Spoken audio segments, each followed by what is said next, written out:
Hello, hello, hello! Hello, everyone. But I know I haven't said anything yet, but I have just watched the first 2 episodes of Bridgerton Part 1. Pumpkin has come out because whenever I start talking on the camera, she feels the need to come and see what I'm talking about. I have notes. So many notes. Literally like 1, 2, 3, 4, 5. I have 5 pages of notes for you on these first 2 episodes, which I have to say, already, I think this is a very strong start to the season. Like, clearly the writers put their whole foot in this one, so I'm so excited. I guess we could just like go through my notes. I don't know. I also just finished the second episode, like literally, and I'm on like a, you know, a little bit of a high here because I'm gonna try best not to spoil this because I am gonna post this on Sunday, so I don't want to ruin this for anybody. So I'm just going to go through my notes. I feel like I can be vague enough that if you haven't watched the episodes yet, you'll be okay. And if you have, you'll know what I'm talking about. So that's what we're gonna do. So I did watch the first 5 minutes that Netflix had released before the season came out. So I kind of knew where we were going for there, going from there at first. But the carriage scene... Apparently he gets so sturdy. They did a really great cut for the trailer because I didn't realize that George was also in the carriage, which makes sense. And if you don't know who George is, he's the 4th brother, the youngest brother. And because we have some of the Bridgerton children off and out of the ton, the married ones are pretty much kind of out of there. We do see Anthony and Kat in the beginning, and they make a lovely appearance, and their chemistry is great, and I was here for them. I hope they do. I do think they'll continue to be series regulars because they are the Viscount and Viscountess, so I feel like their role in the Bridgerton family makes a little more sense than like Simon and Daphne's do. But all 4 of the brothers were actually in that carriage scene from the trailer, and the response that George makes when they talk about Colin being sturdier and, I didn't write down the exact word that they used, but it was definitely a euphemism, and George being young enough makes a very genuine, innocent kind of retort to what they're saying. And then that look that both Anthony and Benedict have in the carriage is actually a response to them knowing that George doesn't know what he's saying.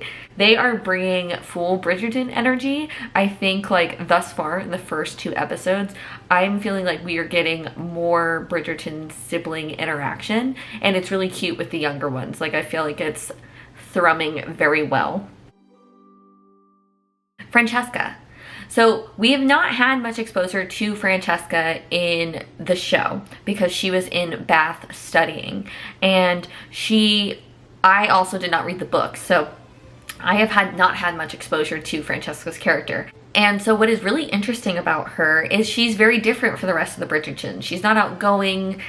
She likes her quiet and just wants to play her piano and kind of hang out. She's been gone for so long, she's not really used to the hustle and bustle of the Bridgerton household with all of her siblings. And I think that's really interesting to bring that into the foray of the Bridgertons, bring that into the hustle and bustle of the Bridgertons, because it does create a very different type of experience. And Francesca just wants to she just sees like getting married as like, okay, one job she needs to get done with so she can just move on and do what she wants to do. And I really think that's a very interesting take, and I really appreciate that about them bringing Francesca's character in that way and her being so different from the other Bridgertons.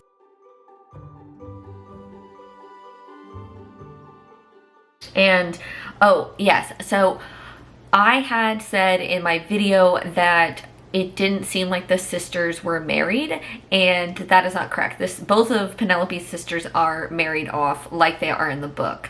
So it does set Penelope up a little bit more for the conversations that she has with her mom in the book, but they're just always around, which they did have in the book as well. So, and there is some really funny, again, I don't want to give spoilers, but the side story that is going on with the Featheringtons, specifically with the two sisters and the mom, is so funny. Like, the actress who plays Penelope's mom, let me see.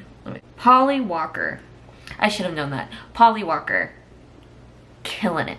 She is so good. I mean, I really enjoyed her arc in season 2, and she, clearly it's like Penelope definitely takes after her mom, after Portia, more than her two sisters, but like Polly Walker is just killing that role. She is so funny.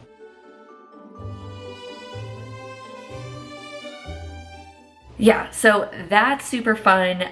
The new Colin, I mean, obviously I was a little spot on with that in the video, but it was pretty obvious with the trailer too that they were going to move Colin to being this kind of charming debonair of the society, kind of being rakish, showing his rakish tendencies. Having some fun with that. So he's really funny. It's interesting because I think Luke does a really great job of kind of how like Eloise and Penn both point out that he's acting differently than he had the previous 2 seasons. And I think Luke Newton is doing a really good job of showing that it's a little uncomfortable for him at times to be this new version of himself. So I think that's really clever, and I think he is really doing an exceptional job at it.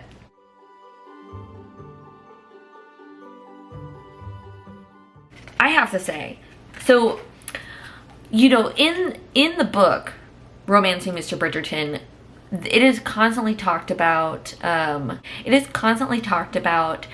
Penelope and Eloise's relationship throughout their time in society. And I think they're doing a really great job of putting that front and center in the series as well. Like, obviously I'm rooting for Colin and Penelope, but I am rooting for Penelope and Eloise like way more. Every time one of them really wants to like show their love and concern for the other person and they're trying to have a conversation and it's just not going well,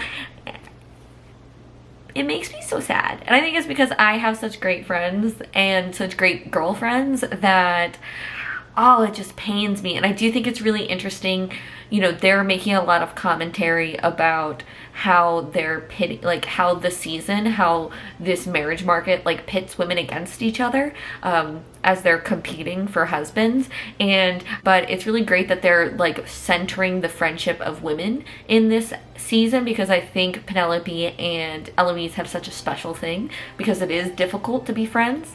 And with that, I was totally wrong about Cressida, and I'm happy that I was wrong about Cressida. They're using her as a foil for Penelope and Eloise's relationship, and I really appreciate that they're giving Cressida so much more heart and not just turning her into a villain, and having her being very introspective about her time out and trying to find a husband on the market, and her expressing how happy she was to find a friend in Eloise. And I think that's great, and I hope that continues. I hope we don't take a turn for the worse, because I think where they're going with it is so much better than I had imagined. And I like that we are not just going to have her as a one-note character, and they're bringing her in and doing something really interesting with that character. So I am very happy with that. I am happy that I am wrong. I appreciate that the writers did that. Another thing, Kate looks great. The wardrobe for her, again, I think that the chemistry that the actors for Kate and Anthony have is sublime, and they're doing happily married couples very, very well. And also Lady Danbury's white outfit in the first episode, which I'm gonna try to find a picture. She just walked up and I was like, just the air of her. I love her character. Love, love, love. And I'm glad they make her a little bit more fun and not that everyone's scared of her in the show, because like I like her having so much interaction with everyone. I'm interested to see who her mysterious guest is that they just alluded to at the end of episode 2. I have an inkling that perhaps this is Francesca's actual love interest for her season. Perhaps, because she seemed like somewhat not happy about it. So maybe she got another rake as a nephew. We shall see.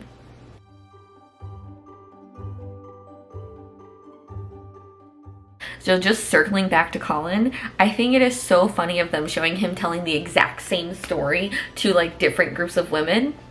It was great. It was great. It's like really great use of the space of writing, of conveying things about a character in a very quick manner, and that's going to be easy for everyone to pick up.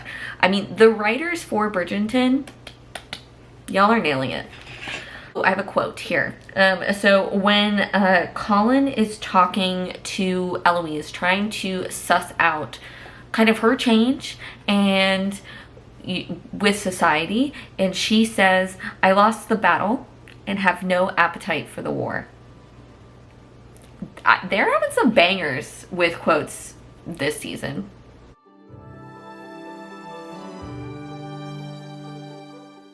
Just every scene with Penelope and Eloise right now is just breaking my damn heart. It is so sad.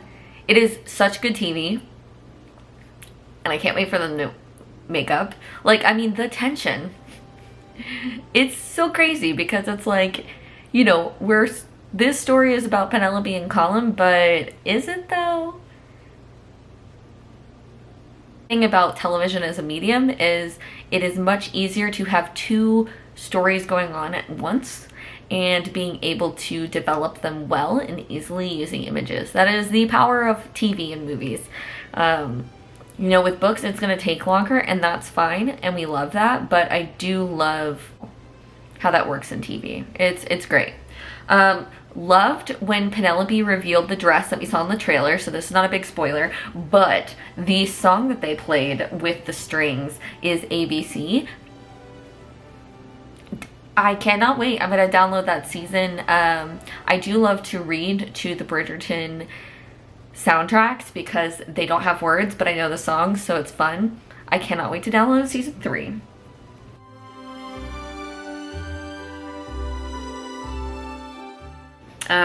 There is a scene where Francesca and Penn have a little chat, a little wallflower chat, and I thought that was very fun. I thought it was interesting to see Penn relate to Francesca because she doesn't really fit in with her siblings, and I thought it was just like a really nice conversation. I like that little vignette that we got with those two characters. Okay, so yeah, again, I'm gonna try to be vague about this, but I do think it's interesting where they're taking Colin with Lady Whistledown, because I think he has more of a stake in his opinion of her than he did in the book. So it's definitely gonna create a bit more drama, I think, in a more aggressive way than it did in the book, just considering his opinions. And they laid it out well of why he would feel the way that he does, considering how season 1 and 2 went compared to the books. So it totally makes sense why Colin would have this visceral reaction. Also makes sense too because the time frame is so much shorter. So like we haven't had like 8 years to kind of let sleeping dogs lie, you know what I mean?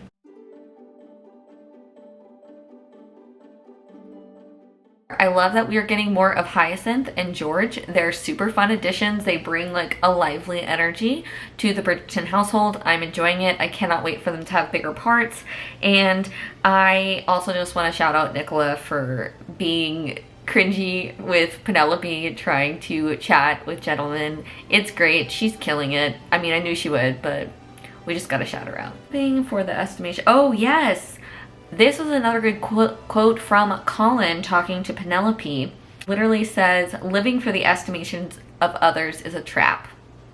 Again, another banger. Doing the journal scene. If you watch that video, they are doing the journal, which I'm happy about. I was up in the air, and I had predicted that they may not do it just because they were having a lot more storylines. But again, that is the beauty of television as a medium, is that they can balance that a bit more.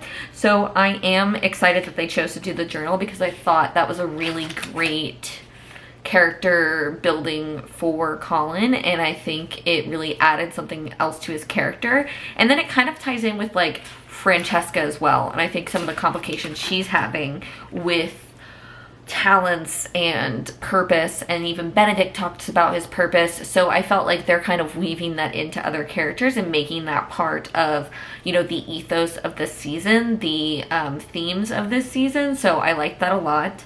The Queen, stealing the show, every scene, all the time, eating it up, spitting it right back out.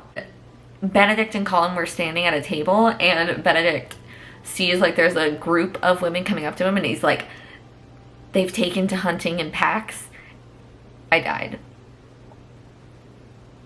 Luke T nailed that line. Oh, I also put a note here. They had Dynamite as one of the songs. Was excited to hear that BTS made it into Bridgerton.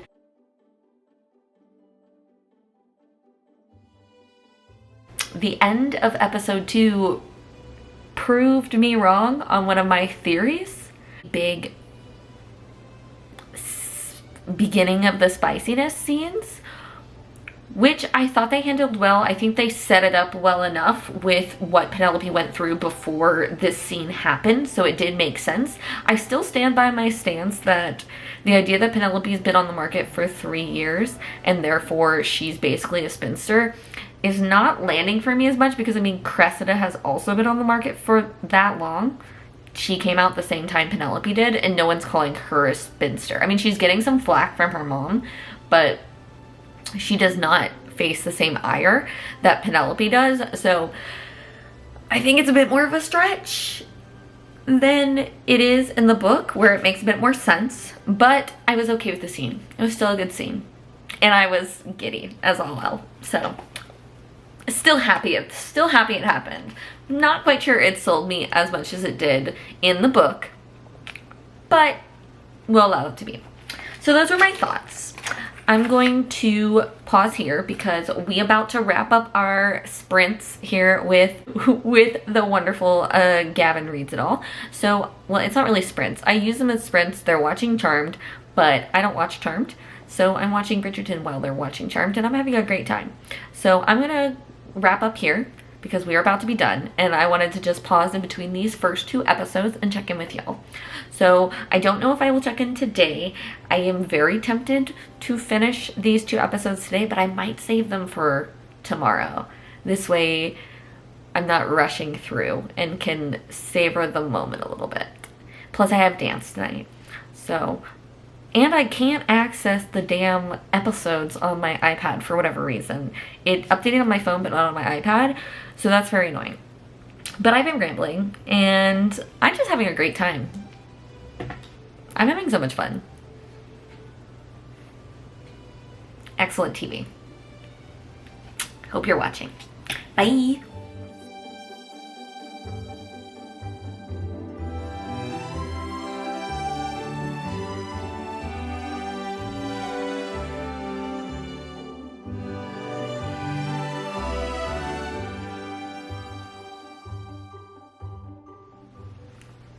Hello, dear readers. I am taking a brief break from job applications to chat with you about the last 2 episodes of part 1 of Bridgerton. Let's dive into it. So, as we left off, I had watched the first 2 episodes of Bridgerton Season 3 Part 1 before I went to dance. When I came back, I decided to go ahead and finish it up, and I watched it on the big TV, which was so nice.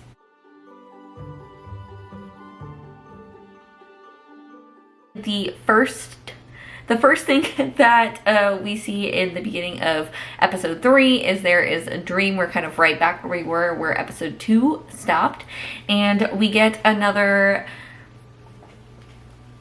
somewhat spicy moment. Somewhat, like, we'll put like a 1 chili pepper, half of a chili pepper moment. with Colin and Penelope, and then of course realize that it's a dream. And I knew it was a dream, but I was like, whose dream is it? And so finding out it was Colin's dream was really fun. And I will say that Luke Newton is doing a really good job of like acting confused and conflicted this entire episode.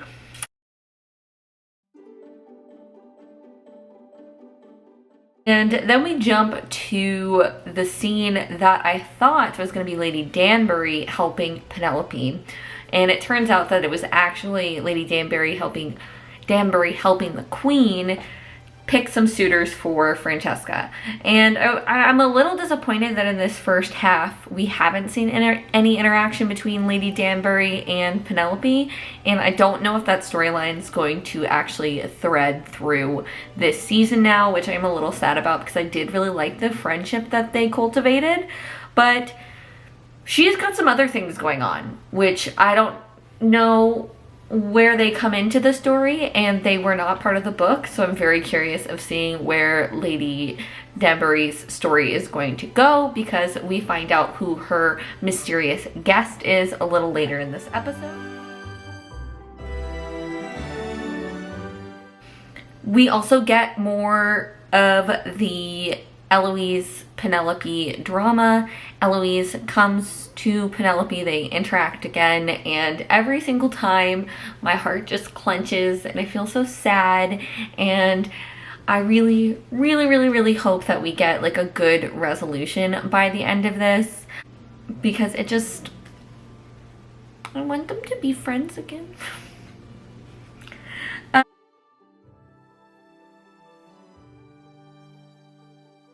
Another random note that I had, so there's a scene where Penelope and Colin meet under this gorgeous willow tree. I mean, just gorgeous. And just the shot lines of it, for some reason, it reminded me of Pride and Prejudice in the, not gazebo, but that's the best word I can think of. It's scene, you know the scene.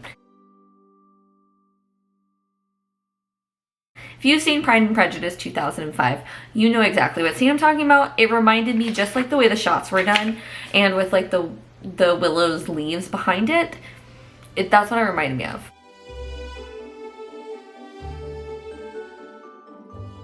But yeah, so circling back to the conversation the Queen and Lady Danbury were having, they were talking about suitable suitors, good suitors for Francesca, and we get a little bit of an insight into Lord Debling, who is the gentleman that we see in the trailers, and get a better idea of who he is as a person. And we get that he's very dull, so he is a naturalist, which I think is pretty fun, since I've been reading the Veronica Speedwell series, to have like this idea of like a naturalist in the Regency period, even though Veronica Speedwell is during the Victorian period, but it's fine. Details. But it's just fun to see somebody with that kind of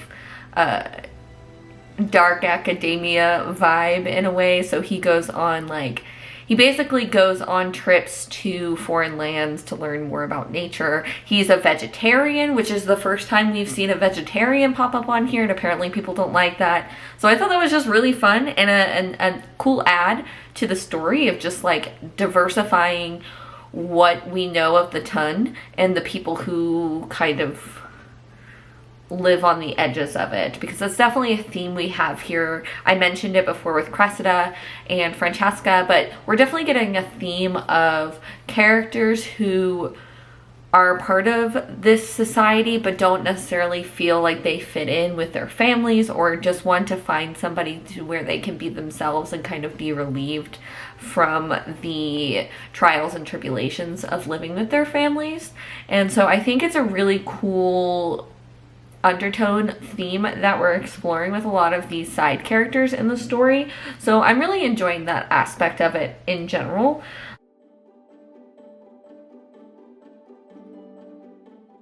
Speaking of Francesca, she is such an interesting character. So intriguing. And I'm a little confused about where her story is going, because we were introduced to her possible love interest, who has a similar last name to the man in the book, but not the same first name. So I'm lost, which is expected since I haven't read her story. Like I said, I only know it was mentioned in Romancing Mr. Bridgerton, so I'm curious to see how that's going to play in.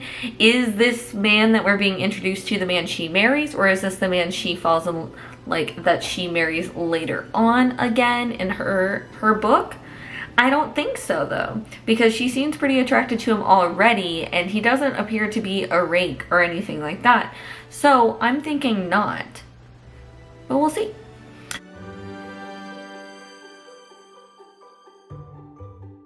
And I feel like we do get a lot of conversations about what marriage is for, what you should be looking for when you're on the market, and all these kind of things. And I feel like we're getting some really good foils for some of the Bridgertons, because really good conversation.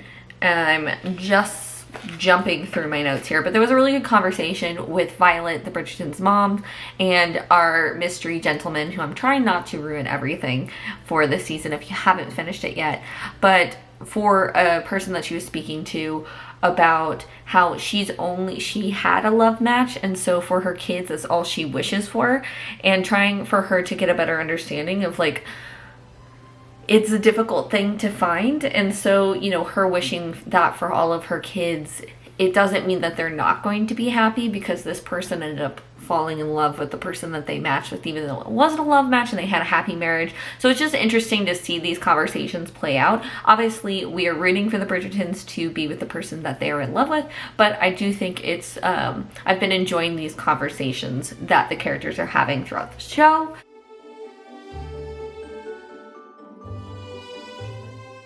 I know that Eloise has been, you know, putting on her part of the society doing the season thing, but the outfits, the costuming for Eloise this season, loving it. And then I also put Cressida has crazy hair, and that is a fact.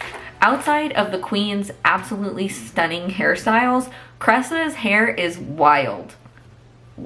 If you know, there's a scene about a balloon, and it opens up with the Queen saying that she thought it would be taller, and they pan up her hair, which is this ridiculous height, and I just thought that was really funny.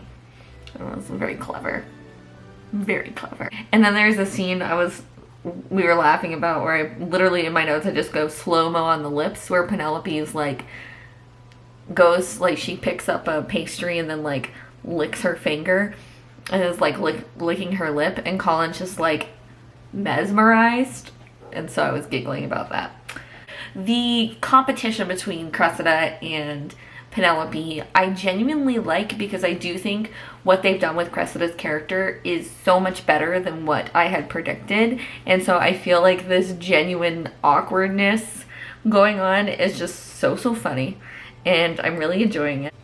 I think it's over now, but I really enjoyed it during this first half.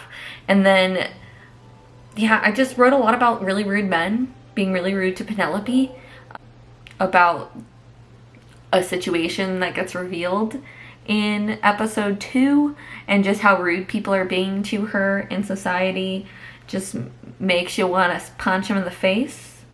Oh yes, Colin had a big heroic moment. He's always got his sleeves rolled up, looking good.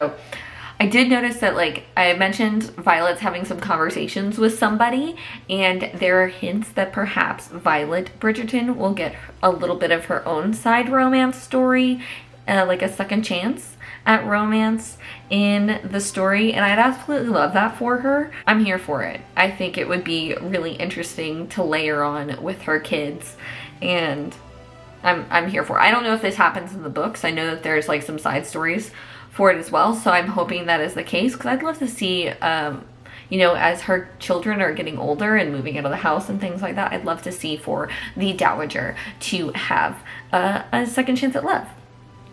There was a scene where, so Cressida is busy doing some things, and so Eloise is looking for some of the other girls to talk to, and she like walks up towards this group of girls, and she just kind of like pivots because she hears their conversation. She's like, nope, nope. And I have to say that the Claudia, the actress who plays Eloise, just like nails those faces. So funny, and she's gotten some great lines. She's like in society trying to have conversations throughout this first half of the season that I think are really fun.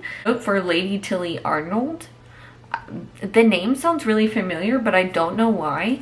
But she's very interesting. And then I'm also very interested in what they're doing with the Mondrix family, of their sudden shift, especially because from what I understand, Lord Kent has something to do with Benedict's storyline. So I'm not sure how that's all going to play out. That was just like a brief research, because I was like, well, they're bringing this family in and they move the Mondrix here, and I like their characters and I like the energy they're bringing to the show. I'm just not sure how this is all going to fit in. So I'm very intrigued about that. I did have a thought of like, because their kids are involved in this, like, is one of them going to be Hyacinth's love interest later on? Because I think they're similar-ish ages. She looks a little bit older, the actress does, but I'm not sure if she's supposed to be like 13 in the show or not. I'm not sure. It's fun to read notes afterwards. So I wrote that Violet knows all. And it's true. I do love her insight on her children, and then like find it very frustrating that for some reason her children just don't want to confide in her ever, even though like who else will they confide in? And then there was a scene with Penelope and Colin where they're having like this very tense conversation, and I was like, it looks like they're just gonna make out in front of all these people in a ball. They did make a little reference, a joke about Colin eating all the snacks, which is something that happens in the book a lot, about how much Colin eats. So I thought that was a nice little tie-in from the writer's room.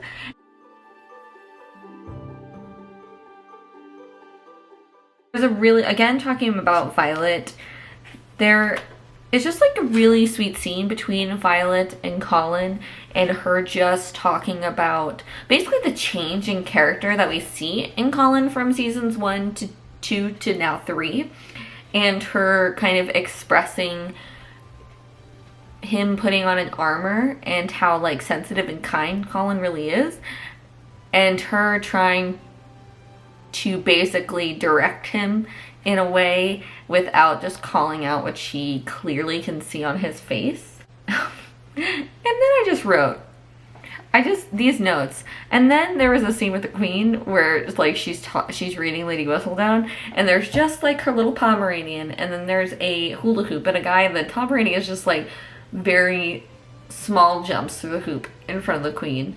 And I was like, just not the dog with the wheel. Like, that was literally my note. Oh, really good quote from Eloise. They walk into this library, and this guy who's courting Francesca is talking about how he has collected over 1,000 books, and Eloise literally goes, "Nothing a book loves more than to be collected." I feel like the booktube community might feel a little targeted by that, but so do I, so it's fine. I talked about this a little bit before, but I do think that Violet and Portia are just like foils to one another, because Violet had such a lovely marriage and sees and wants that for her kids, where Portia doesn't really care about her daughter's husband. She cares more about her daughters being secure and not having to make the sacrifices that she made. And I really have to say, like, again, the actress who plays her, Polly, she does such a great job at conveying that Portia has more to her than meets the eye, and that, you know, she really is trying to do her best by her daughters, but it doesn't come off very well. And then just wanted to shout out those dancers from the ball. They killed it. It was great. Loved it. Loved the wings painted on the man's back. I thought that was such a cool touch, and they just did a great job.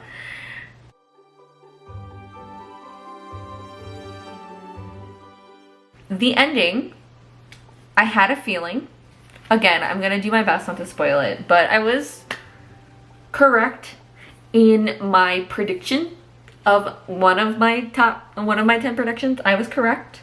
They did do a thing There is a scene, a spicy scene, that I thought was going to happen, and it did happen, and I had a feeling as I was watching episode 4 that that was where we were going to end part 1, and I was correct in that.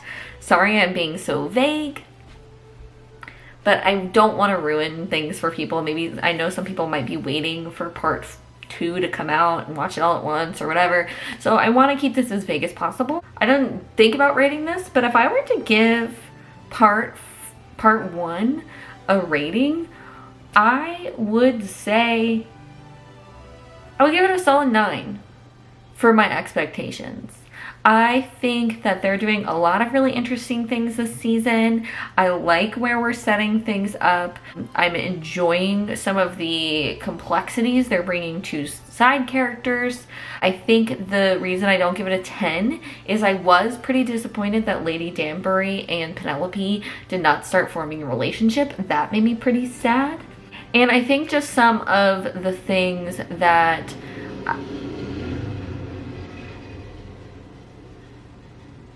I just think some of the things that made more sense in the book, just considering the time periods that they still included in the show, I understood where they were coming from, and I think they did the best with what they had. But I don't know. So I'm gonna give that a solid 9. Part 2, I think, is going to be very frustrating, because I believe part 2 is going to be about the Lady Whistledown of everything, and I think that is going to be painful. Very painful. So we will see. I will definitely check back in with you in June when part 2 comes out. But if you did watch the show, I would love to hear some of your comments about what you thought, what you rated it. But I just thought it would be fun to do a quick little video, since I did a top 10 predictions that I had for the show, of me giving my reactions to the first 4 episodes of Bridgerton season 3. If you enjoyed this video, feel free to give it a thumbs up. And if you want to stick around for more Bookish Nerds content, feel free to subscribe. I upload every Sundays and sometimes on Wednesdays. And until next time, I hope you read a good book, I hope you find some joy, and most importantly, I hope that you do something to make the world a better place, and I will see you in my next one. Bye!